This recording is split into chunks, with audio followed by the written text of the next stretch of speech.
Hello, friends. Now we will take our new lecture, and this lecture is about the various judicial doctrines. I already told you in my last lecture that I will be taking my next lecture on the judicial doctrines. So there are various judicial doctrines. Actually, what are the judicial doctrines? Judicial doctrines are such terms and such concepts which actually have been evolved time and again with the various which Supreme Court or courts have evolved to to decide on the result of the whatever case has come in front of the courts. So what concept they have used to to decide on the merits of the case and to decide on the result of the case. So those judicial doctrines have evolved, with history. So now these doctrines have now become a standard, and judiciary are using those doctrines or utilizing those doctrines in deciding the cases. So these judicial doctrines, you already know that there are various judicial doctrines like doctrine of basic structure of the constitution, which is the doctrine which is very uh, unique and novel in its sense, which has not been present in any of the constitution across the world, and which basically restricts the powers of parliament to amend the constitution, uh, and that is a breakthrough or benchmark concept evolved by our Honorable Supreme Court in 1973 in the Keshavanand Bharati versus State of Kerala. Along with that, there are various other doctrines. So, UPSC usually asks the question about any judicial doctrine, or it may ask you may quote these doctrines in your answer to enhance the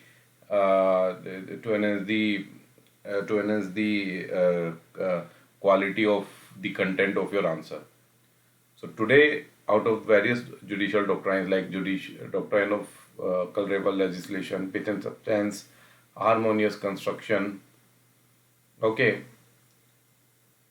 so out of those doctrines, there are various doctrines. So we'll take lecture one. We'll take these doctrines one by one. So today we will discuss doctrine of constitutional morality, which is a new doctrine. जो recently used doctrine है, जो काफी new doctrine है, and even UPSC has already asked a question in 2019 about this concept. So it may not ask it again, but you should know and understand this concept very well, because UPSC has used this concept to decide upon many recent cases like triple talaq. Triple talaq is harmonious construction. There is LG case versus Delhi. So powers of LG plus section 377 is there, and LGBT rights. Okay, and then section 497 is there, and mm, triple talaq maybe. So triple talaq also is there. Sabrimala entry is there. So many recent cases uh, uh, our courts have used this doctrine to decide on the result of many cases. Okay. So today we will take the doctrine of constitutional morality.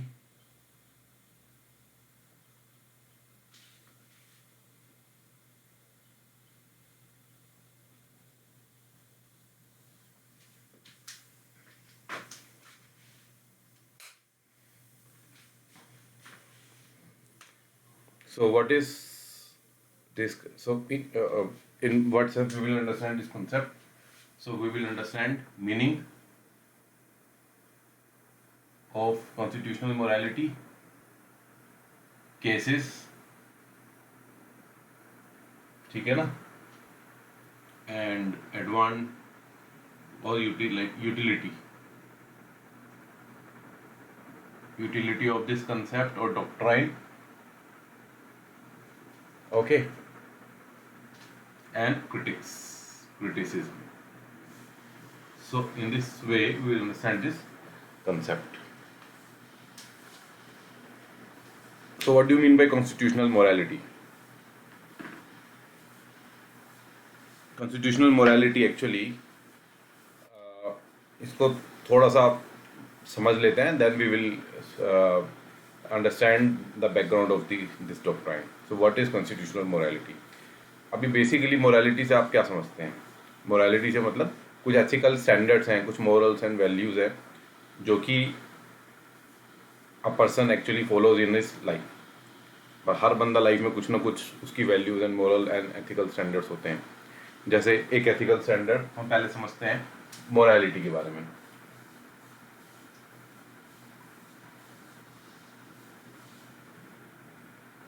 जैसे whenever ना what we do as a citizen, whenever national anthem pledge, है ना, जब भी national anthem play होता है तो हम क्या करते हैं?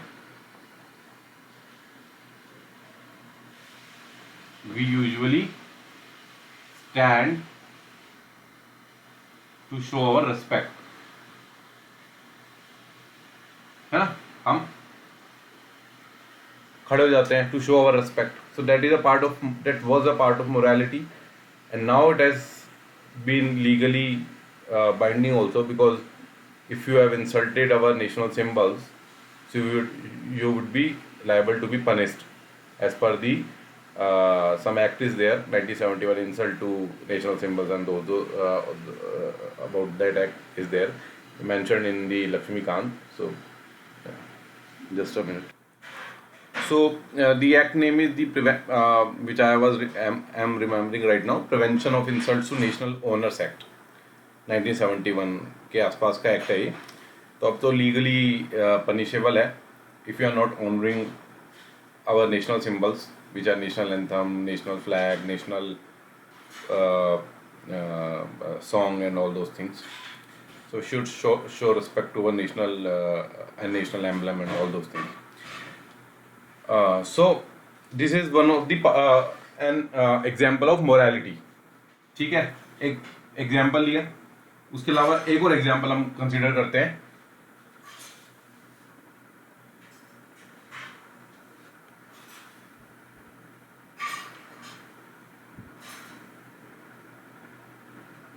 Respect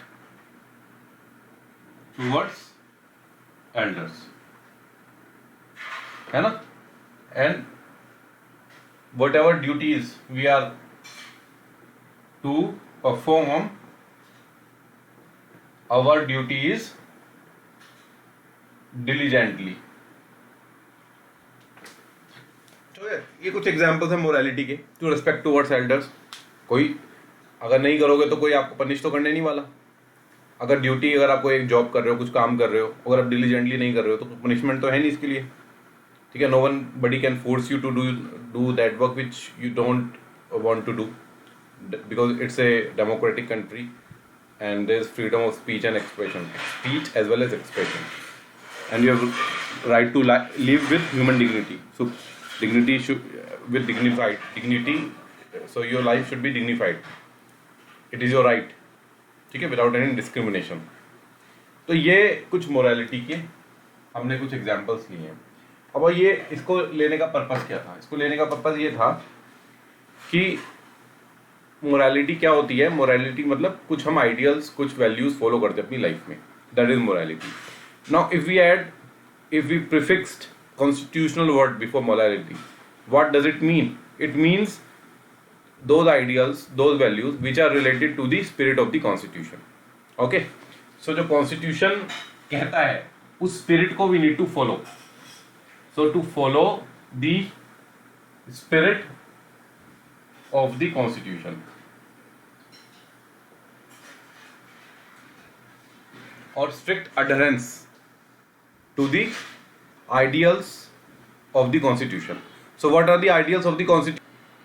So it is the followance of the ideals of the constitution. Now what are the constitutional ideals? तो अगर हमें constitutional ideals समझने हैं तो हमें पता है एक्चुअली constitutional ideals कौन से हैं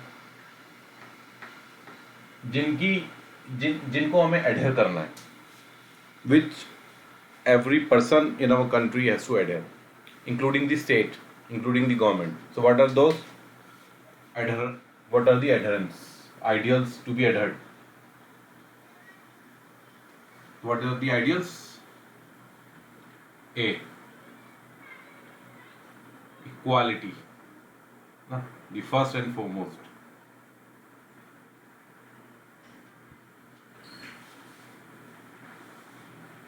That is Article 14. Non-discrimination. ठीक है ना? Non-discrimination on the basis of religion. These are the race, caste, sex or place of birth. C. हमें भी डिस्क्रिमिनेट नहीं करना. कोई मुस्लिम हो, हिंदू हो. So if you are a Hindu and the person to whom you are interacting as a Muslim, so you don't discriminate with that person. Means you don't show disrespect towards that person. Similarly, these are the various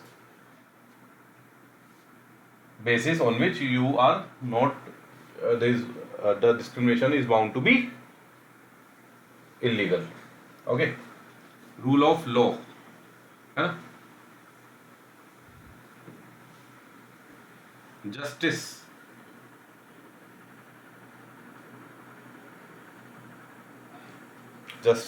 social, economic and political. ठीक है, you will get justice. Then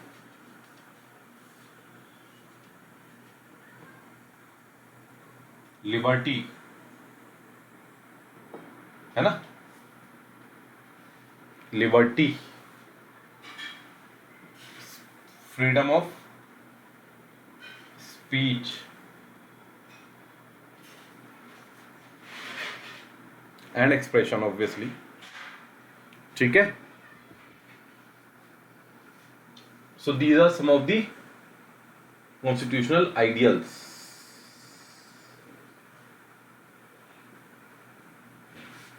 And expression. Article 19. And एक और लिख सकते हो इसमें G, which is live with dignity.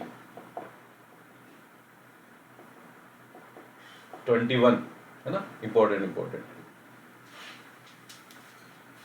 So these are the various ideals.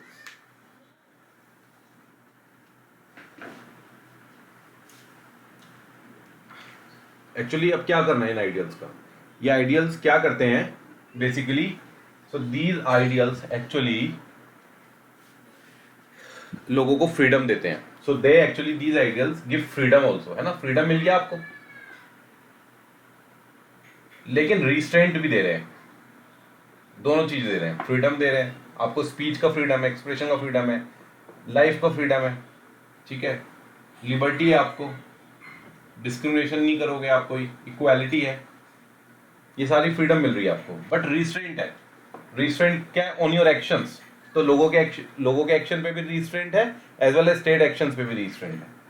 क्योंकि अगर आपकी स्पीच का फ्रीडम है तो दूसरे की भी स्पीच का फ्रीडम है. तो you should be tolerant towards other people also, उनका भी फ्रीडम है. ठीक है ना? तो आपको रिस्ट्रेंट करना पड़ेगा अपना action. So you should not show disrespect, you should not show violence, you should not show any any dereverence, or you can say towards women, towards other people, towards women, specifically towards lower sections of the society, SC, STs and backward sections of the society. So it is specifically, so this constitutional morality actually so followance of constitutional morality imparts freedom to the individual. So constitutional morality लोगों को freedom देती है, लेकिन साथ में ये freedom भी exercise, restraint भी एक्सरसाइज करती है, लोगों को रिस्ट्रेंट भी करती है। सो फ्रीडम आपको मिल गई, सो रिस्ट्रेंट भी है आपको। फ्रीडम टू क्रिटिसाइज गवर्नमेंट, आप गवर्नमेंट को क्रिटिसाइज कर सकते हो, ठीक है ना, you can criticise government also, you get that freedom. And government is bound to follow the bound to restrain its actions, and government is bound to adhere to the fundamental rights of the people, ठीक है ना। Fundamental rights, लोगों के जो fundamental rights हैं, government is bound to respect those fundamental rights. So it does not make any law और it does not do any executive action which actually influences with the fundamental rights of the people. So it exercise restraint on the action of the state also. So freedom to the people and restraint for the people, as well as restraint for the government also. So that is constitutional morality. So this is the meaning of constitutional morality. So that constitutional morality, it actually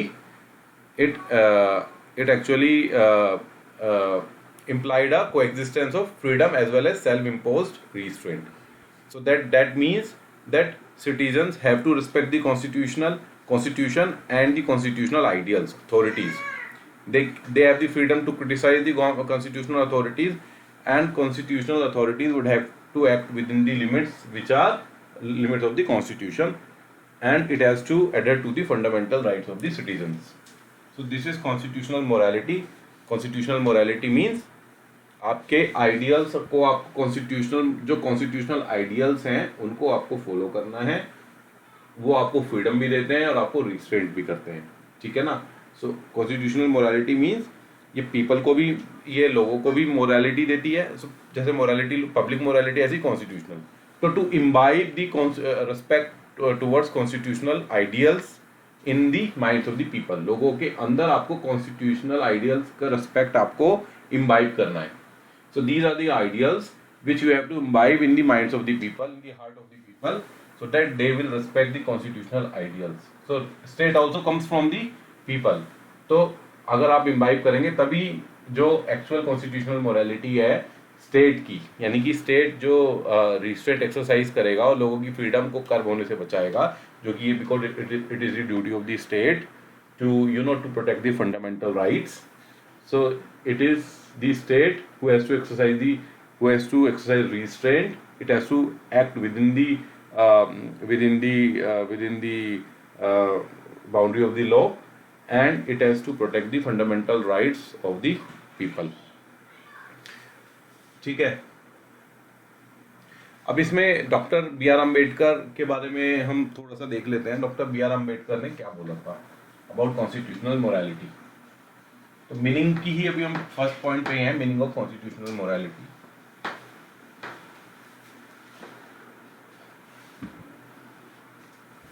so doctor B R Ambedkar,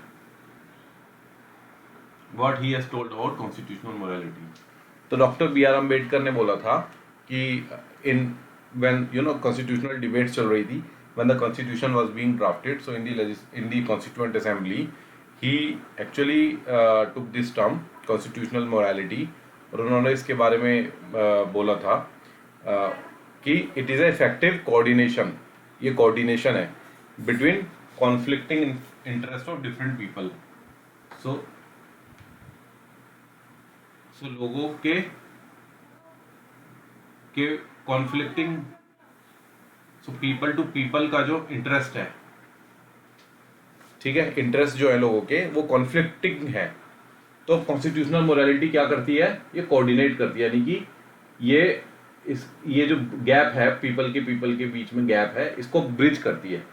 सो जो इन लोगों के conflicting interest हैं जो कि हो सकते थे, but constitution क्या करेगा, इनके कॉन्फ्लिक्टिंग इंटरेस्ट का जो गैप है, that it फिल्स the constitutional gap, it फिल्स the gap between the interest of different people, so that the conflicting interest of different people they actually get merged with each other.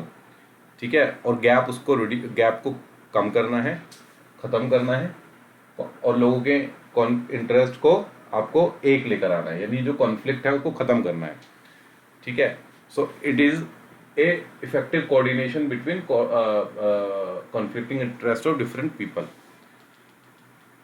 जिससे confrontation ना हो, कोई violence ना हो, तो आपको वो जो इश्यूज हैं वो आपको रिजॉल्व करने हैं, इन लोगों के बीच के इश्यूज को आपको रिजॉल्व करना है।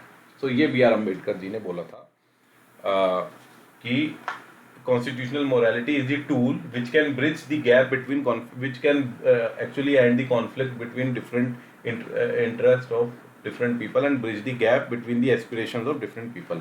अब कैसे होगा बेसिकली, है ना? अब क्या होगा, मान लो ये बोल रहा है कि हम मानते हैं, एक केस लेते हैं, सती का केस लेते हैं। अब पर्सन ए बोल रहा है, if person A is saying कि sati is has to be continued, Sati practice, है ना, सती प्रैक्टिस को कंटिन्यू करना चाहिए, ये बोल रहा है। यानी कि जो लेडीज हैं विच आर एक्चुअली, जो हस्बैंड की पायर पे विच आर बर्न्ड अलाइव, है ना, क्योंकि हस्बैंड हैज डाइड, तो that has to be continued. अब पर्सन बी बोल रहा है कि ये बहुत इनह्यूमन प्रैक्टिस है and has to be abolished. तो ये कॉन्फ्लिक्टिंग इंटरेस्ट है। अब कॉन्स्टिट्यूशनल मोरालिटी क्या करेगी, वो क्या कहेगी कि हमें इन दोनों के इंटरेस्ट को ब्रिज करना है, खत्म करना है। जो इनका डिफरेंट इंटरेस्ट है वो कैसे ब्रिज होगा, इनका इंटरेस्ट कि जो कन्फ्रंटेशन है इनके बीच का वो खत्म करना है। वो कैसे खत्म होगा, वो ऐसे खत्म होगा कि कॉन्स्टिट्यूशनल आइडियल्स क्या बोलते हैं, कॉन्स्टिट्यूशनल आइडियल्स बोलते हैं that every person has the freedom to live his life with dignity, है ना, डिग्निटी है। अगर आप किसी पर्सन को, if you burned alive on the pyre of her husband, so that is actually total destroy of the right to life with dignity, है ना, इसको डिस्ट्रॉय कर देगा। तो कॉन्स्टिट्यूशनल मोरालिटी इसके अगेंस्ट खड़ी हो जाती है, हैज टू बी कंटिन्यूड। तो कॉन्स्टिट्यूशनल मोरालिटी अगर इस पर्सन के अंदर, पर्सन ए के अंदर, हम इस आइडियल, ये जो कॉन्स्टिट्यूशनल आइडियल है, इसको इम्बाइब कर देंगे और वो रिवर करेगा टुवर्ड्स दी कॉन्स्टिट्यूशनल आइडियल, तो ये जो सोचता है कि हैज टू बी कंटिन्यूड, ये नहीं सोचेगा ऐसा। और पर्सन बी, जो पर्सन बी है, उसकी बात जो है वो तो बोल ही रहा है एबॉलिश होनी चाहिए। तो ये जो कॉन्फ्लिक्टिंग इंटरेस्ट हैं इन दोनों के, ये खत्म किया जा सकेगा इससे, क्योंकि कॉन्स्टिट्यूशन हमारा क्या कहता है, कॉन्स्टिट्यूशनल आइडियल्स क्या हैं, वो बेसिकली क्या करेंगे, जो लोगों के कॉन्फ्लिक्टिंग इंटरेस्ट हैं वो खत्म करेंगे, क्योंकि हर आदमी कॉन्स्टिट्यूशन को फॉलो करेगा। इसमें सब्जेक्टिविटी ऑफ इंटरेस्ट खत्म हो जाएगी। जो सब्जेक्टिविटी है ना of interest, that will be abolished, और सब पर्सन्स कॉन्स्टिट्यूशनल आइडियल्स को फॉलो करेंगे, ठीक है। That is objectivity will be maintained, objectivity इसे इंश्योर कर पाएंगे हम। सो इसके अलावा कॉन्स्टिट्यूशनल मोरालिटी से क्या होगा, जो एग्जिस्टिंग डिस्पैरिटीज हैं सोसाइटी में, ठीक है, और जो रिस्पेक्ट, जो डिस्पैरिटीज हैं, जो इनइक्वालिटी है, that can be abolished by constitutional morality. And constitutional morality says that every person has to equally respect the ideals of the constitution and has to follow the constitution in a strict and impartial manner, and that is the form of the governance and administration also. The constitutional morality says that the respect towards the republic and followance of the constitutional ideals should be the accepted form of governance. So that is the constitutional morality. So once we have understood the meaning of constitutional morality, so now we will one more thing, we will see the various cases. So before we see the cases, I would like to tell you that constitutional morality has not been found anywhere written in the constitution, but we have found actually morality, है ना, morality बहुत जगह में मिलती है, जैसे article 19 में मिलती है, आर्टिकल 25 में मिलती है, ठीक है ना, आर्टिकल 26 में मिलती है, ठीक है। एन आर्टिकल, सो इनमें तो मिलती है। तो बेसिकली क्या है 25, 26, 19, तो इसमें क्या है, इसमें मोरालिटी मिलती है, but that is actually, so 19 में क्या बोलते हैं कि freedom of speech and expression state has to ensure, है ना, but that is being subjected to reasonably, so freedom may be reasonably limited by the state on grounds of public order, decency, morality. And 25 and 26 में कहते हैं public order, morality and health, है ना। तो morality term use होती है। तो basically क्या है कि मोरालिटी के बेसिस पे आप फ्रीडम को रिस्ट्रिक्ट कर सकते हो। ये जो फ्रीडम दिया गया है, यानी कि जो लोगों को फ्रीडम मिला है उसको रिस्ट्रेन किया जा रहा है। तो मैंने वही बोला था, morality is the combination of freedom plus restraint. So on the basis of morality, order and health,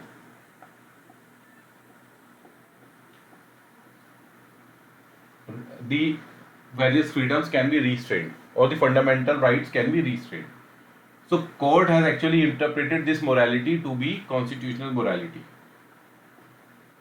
कि on the basis of constitutional morality, अभी तक जो समझा जाता था पब्लिक मोरालिटी समझा जाता था, है ना, but actually public morality can be in contravention with the constitutional morality. हो सकता है, वो मैं आपको आगे बताऊंगा वो कैसे हो सकता है, but courts have interpreted this morality to be constitutional morality. So court says that कि these various freedoms can be reasonably limited on the basis of, by the state on the basis of, to ensure the public order, to ensure the constitutional morality. तो constitutional morality यानी कि लोगों को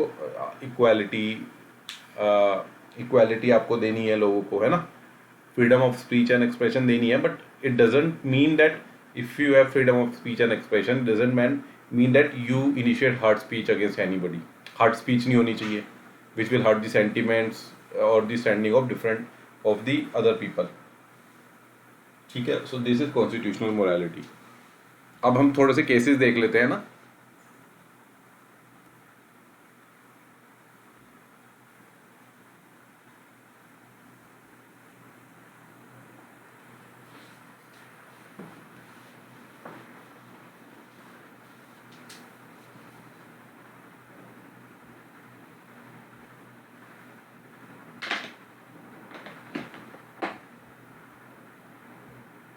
So what are the different cases? एक तो case आपको पता होना चाहिए, नाज फाउंडेशन, दैट इज 2010। इसमें क्या हुआ था एक्चुअली, दिल्ली हाई कोर्ट, है ना, इसने सेक्शन 377 को अनकॉन्स्टिट्यूशनल डिक्लेयर कर दिया था ऑफ आईपीसी, है ना।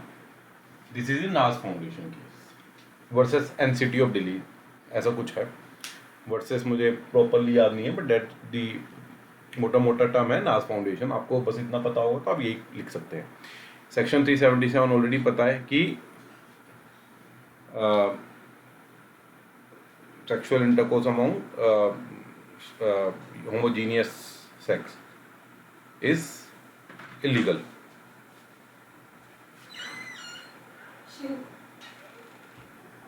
So homosexual sex has been that is illegal as per section 377.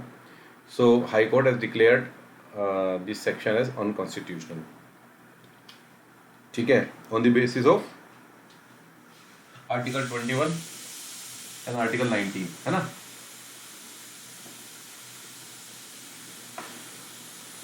क्योंकि basically freedom of expression of your sexuality, so it basically infringes that right, ठीक है।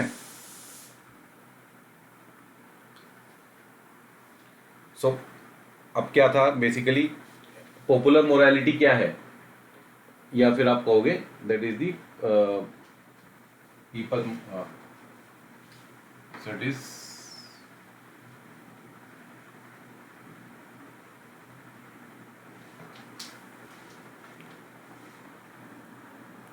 So 1 minute.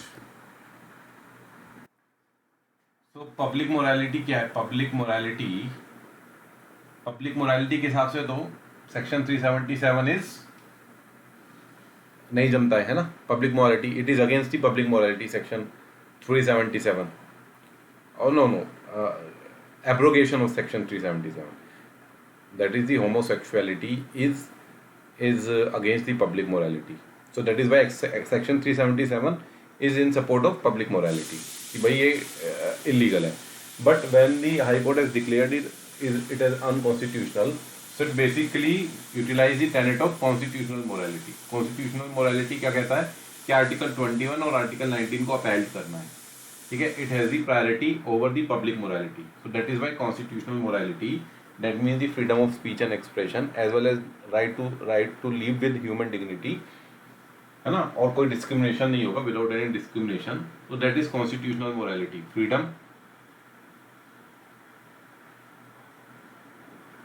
फ्रीडम दे रहा है. इसने फ्रीडम दिया आदमी को और साथ में रिस्ट्रेंट दिया स्टेट के एक्शन को.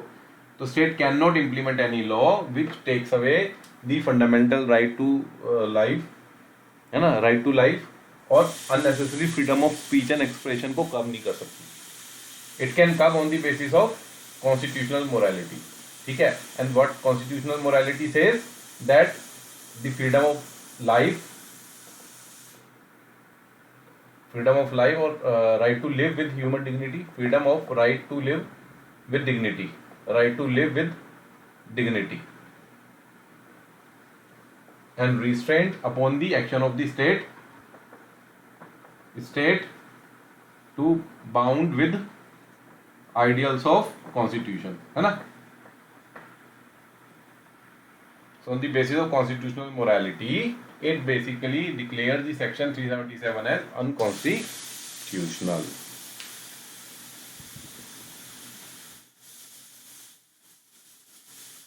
So, a precedent was set for the courts to disregard societal norms, stigmas and limitations while assessing the actions of the state. So, जो स्टेट का जो एक्शन था वो पब्लिक मोरालिटी पे बेस्ड था. पब्लिक मोरालिटी इसके against थी तो स्टेट ने इम्प्लीमेंट किया था लॉ. बट कोर्ट ने कहा कि भाई पब्लिक मोरालिटी पे ही जरूरी नहीं है कि state the action of the state is constitutional as per public morality, but the state actions will be judged on the basis of constitutional morality. So if it is in consonance with constitutional morality, the state actions are upheld. But if it is in contravention with constitutional morality, so it will be declared as unconstitutional. So the courts have upheld the constitutional morality. ठीक है. ये तो नॉज foundation है. अब नवतेज सिंह में भी supreme court ने भी इसको अपहेल्ड कर दिया था. Navtej Singh versus union of India, है ना, सेम. Next is section 497.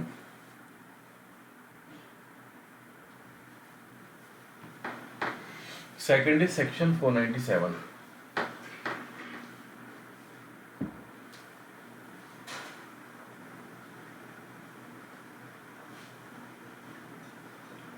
ठीक है ना.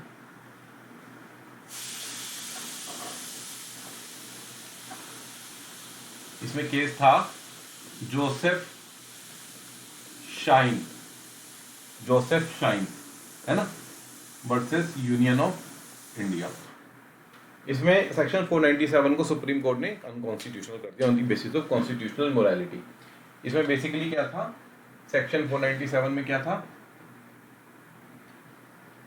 एडल्ट्री को पनिशेबल किया हुआ था. ठीक है ना, पनिशेबल किया हुआ था एडल्ट्री को. Adultery means, so if men and women, so if they are married couple, so if any of the person in the couple, if it has as relations with other person, that is the other person, which is called as extramarital affair, है ना, extramarital affair अगर हो उसका, तो ये इसको कब करता था, एडल्ट्री को पनिशेबल करता था सेक्शन 497, कि कोई भी married person can have relations with the other person outside of the marriage. अब इसमें कई सारे इश्यूज भी थे। ये बोलता था कि if women has relations with the man, so this man can get this person outside person punished, इसको पनिश्ड करा सकता है इस बंदे को, ये मैन। और अगर ये मैन है, और अगर this man has relations with this woman, then this woman cannot get this woman punished.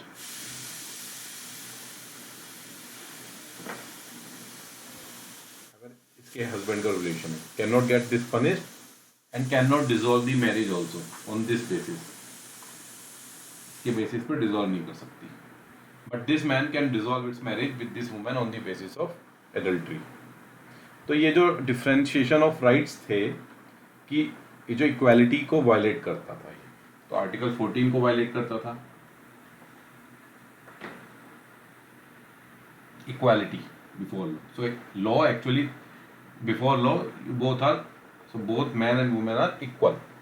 So whatever rules have been applied on man has been applied on women as well, or have been applied on women has been, कोई discriminatory था for women, है ना, women को इसमें rights नहीं दिए गए इस एडल्ट इस सेक्शन 497 में राइट्स नहीं दिए गए थे वुमेन को।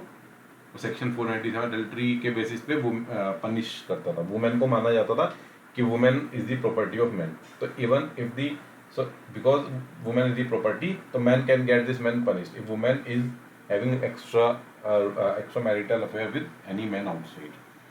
So this woman is considered as the property of this man. लेकिन मैन को प्रॉपर्टी नहीं माना जाता कि वुमेन को पनिश नहीं करा सकती वुमेन को, इसको ठीक है, ये था। तो ये डेरोगेटरी टुवर्ड्स वुमेन था, डिस्क्रिमिनेटरी टुवर्ड्स वुमेन था। तो that is why section 497 has been declared as unconstitutional. और ये भी बोला कोर्ट ने कि it is the freedom of speech and expression. So article 19 को भी इसमें इंश्योर किया कि even if it both are couple, so it is the right of women to have affair with other women. सो उसकी sexuality में right उसका women का खुद का है, इंस्पाइट की she is married with some other man. तो freedom of speech and expression को भी अपहेल्ड किया इसमें। कॉन्स्टिट्यूशनल मोरालिटी, पब्लिक मोरालिटी नहीं होगा, कॉन्स्टिट्यूशनल मोरालिटी होगा। बट पब्लिक मोरालिटी, अगर पब्लिक मोरालिटी होता तो कपल के बाहर नहीं कर सकते आप रिलेशंस, बट इसने कॉन्स्टिट्यूशनल मोरालिटी बोला कि freedom of speech and expression. तो आपका एक्सप्रेशन, ये एक्सप्रेशन है फ्रीडम कि आप अपनी सेक्सुअलिटी को कहीं भी रिप्रेजेंट कर सकते हैं, कहीं भी आप।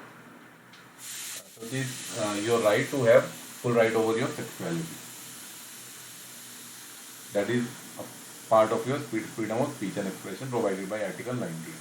So state cannot curb this freedom of speech and expression because it can only be curbed on the basis of constitutional morality. And constitutional morality, what it says, constitutional morality says that the freedom of the persons. So every citizen will have the freedom of Article 19 will have the equal under the eyes of the law, है ना, freedom of speech and expression, right to live with human dignity, with restraint on the state to abide by the ideals of the constitution. So it cannot curb the freedom of the people on the basis of public morality, because only on the basis of constitutional morality. So if the ideals of the constitution are violated, then only you can curb the freedom or put a restraint on the fundamental rights. Okay, so this is the second case, Joseph Shine versus Union of India. Third is Sabarimala वाला case देख लेते हैं ना, Sabarimala.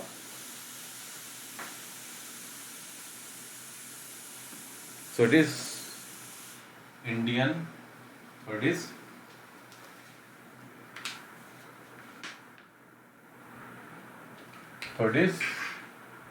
Indian young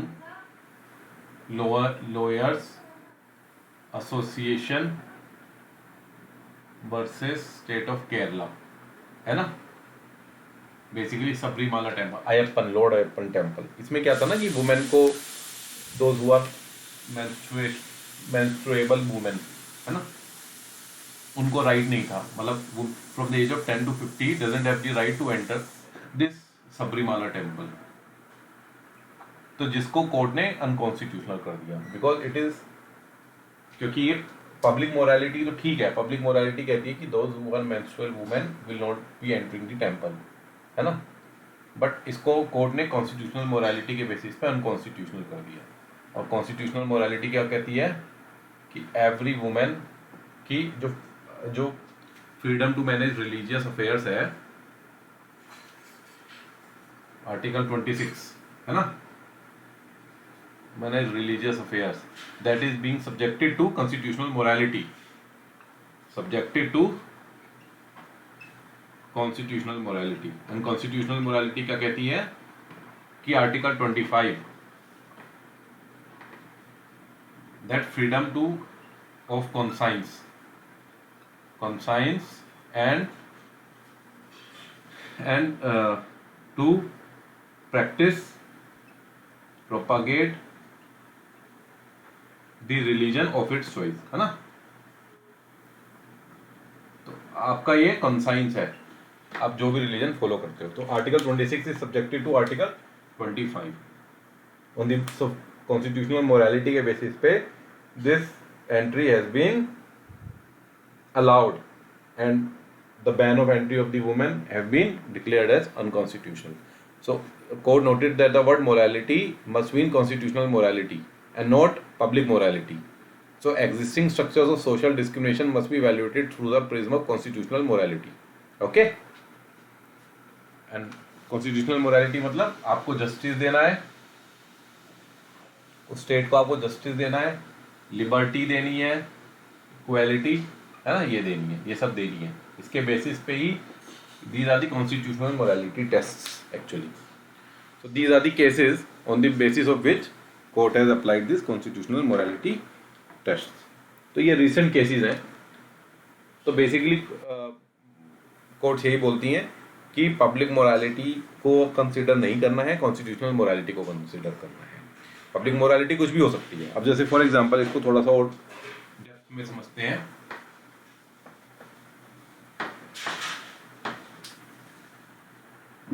हमारे पास आपको पता है ये एक्ट है, medical termination of pregnancy act, medical termination, है ना, ऑफ प्रेगनेंसी 1971। तो बेसिकली अबॉर्शन को लीगलाइज करती है ना ये, अनवांटेड। अब क्या है, बेसिकली अगर पब्लिक मोरालिटी के ऊपर ही हम जाते तो abortion will be declared as illegal, है ना, नहीं हो पाता फिर तो कभी भी, क्योंकि पब्लिक मोरालिटी कहती है कि because there is a life inside you and right to life सबको है। बट गवर्नमेंट ने फिर भी ये इम्प्लीमेंट किया क्योंकि जो वुमेन है, the mother has the right of freedom of expression,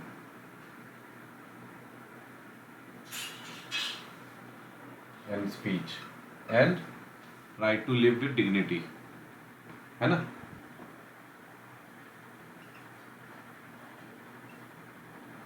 तो अगर ऐसी प्रेगनेंसीज हैं which are, for example if you are rape victim, ठीक है, और if the child in your womb, the child in your womb is not healthy, है ना, healthy नहीं है, कुछ some health related issues are there, so it is your right to terminate the pregnancy within 20 weeks. 20 weeks में you can terminate, because if you are going to be so your child has some health issues which cannot be cured, तो आप करवा सकते हो, but वैसे नहीं करा सकते, that is illegal, बट इस बेसिस पे you can have abortion and if you are a rape victim। तो इसलिए दिया गया क्योंकि right to live है with dignity है, ठीक है। तो बेसिकली कॉन्स्टिट्यूशनल मोरालिटी पे है, मोरालिटी। पब्लिक मोरालिटी होती तो कभी भी ये लीगल नहीं होता।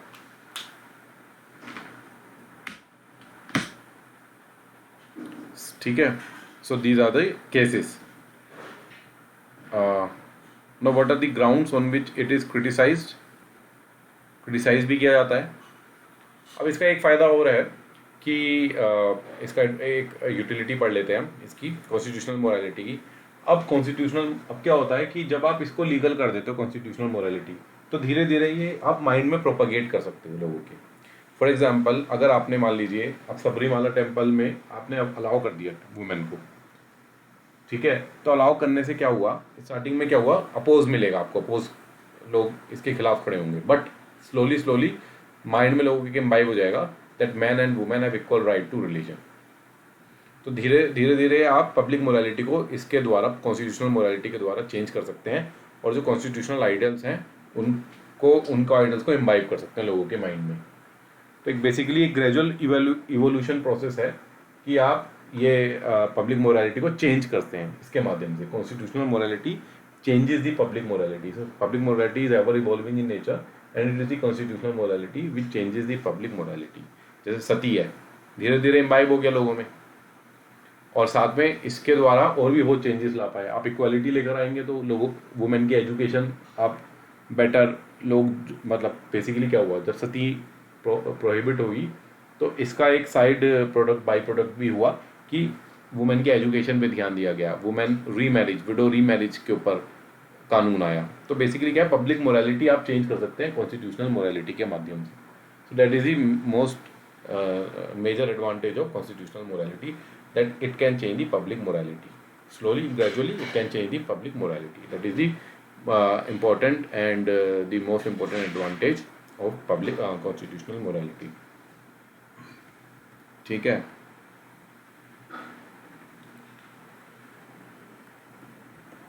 And what are the disadvantages of this one, मतलब क्रिटिसाइज जो किया जाता है कि इसका जुडिशियल एक्टिविज्म, क्योंकि that is a new concept constitutional morality, और पूरी तरीके से पब्लिक मोरालिटी के कंट्रोवेंशन भी हो सकती है। सो पब्लिक मोरालिटी बेसिकली क्या होता है, अभी क्या स्टेट क्या होता है बेसिकली, अगर आप मैं कंक्लूड कर रहा हूँ आंसर, तो कंक्लूड आप इस तरीके से कर सकते हैं कि स्टेट जो होता है वो पॉपुलर मैंडेट पे चलता है ना। स्टेट जो स्टेट इलेक्ट होके आती है, so state is been elected by the people. State में हम दोनों बोल रहे हैं, government as well as legislature. So elected by the people है, so they actually have, because they are elected by the people, so they work on the mandate of the people, है ना, जो लोग चाहते हैं। सो बेसिकली ये public morality के basis पे काम करने की कोशिश करती है, because it is the state which is enjoys the mandate of the people. Judiciary जो होती है वो तो नॉन इलेक्टेड होती है, that doesn't enjoy the mandate of the people. So basically state जो होती है, it is bound to work on the basis of public morality. ये पब्लिक आपको नहीं चुन के देगी ना अगर आप पब्लिक मोरालिटी के बेसिस पे काम नहीं करोगे, but constitutionally state is bound to act on the basis of constitutional morality. Otherwise, the acts of the state can be declared as unconstitutional by the judiciary. So the tenets of right and wrong, है ना, ये जो public morality है, which actually feels that this is right and this is wrong, so state is actually bound to work on the basis of the tenets of right and wrong. But क्या होता है कि public morality is at lower heads with constitutional morality in many cases, जैसे ये section 377, 497 मैंने देखा। तो क्या होता है, तो क्या प्रॉब्लम यही है, इसका क्रिटिसिज्म यही है कि it acts as a counter poise to public morality, और it acts as lower head with, it is at lower head with public morality. So it is the state is in dilemma. State हमेशा dilemma में रहता है whether to follow the public morality or to follow the constitutional morality. So criticism has been done that the states are bound to follow the public morality, but we can say that because the state, because every every entity in the country has to follow the ideals of the constitution and has to abide by the constitution. So constitutional morality should always take precedence over public morality, and state should try to bring the public morality in consonance with constitutional morality with its social reforms करके, social advertisements करके, social awareness programmes चला के, ताकि constitutional morality को imbibe कर सके और public morality को कॉन्स्टिट्यूशनल मोरालिटी के इन कॉन्सोनेंस लेकर आया जा सके. तो that is the duty of the state, that should be the duty of the state. ये नहीं होना चाहिए कि पब्लिक मोरालिटी को ब्लाइंडली फॉलो करें, बट ये होना चाहिए कि कॉन्स्टिट्यूशनल मोरालिटी को फॉलो करना है. ठीक है. So that is the actually the conclusion of this topic. ठीक है. So with this constitutional morality, we will end our lecture here. In the next lecture, I'll take the doctrine of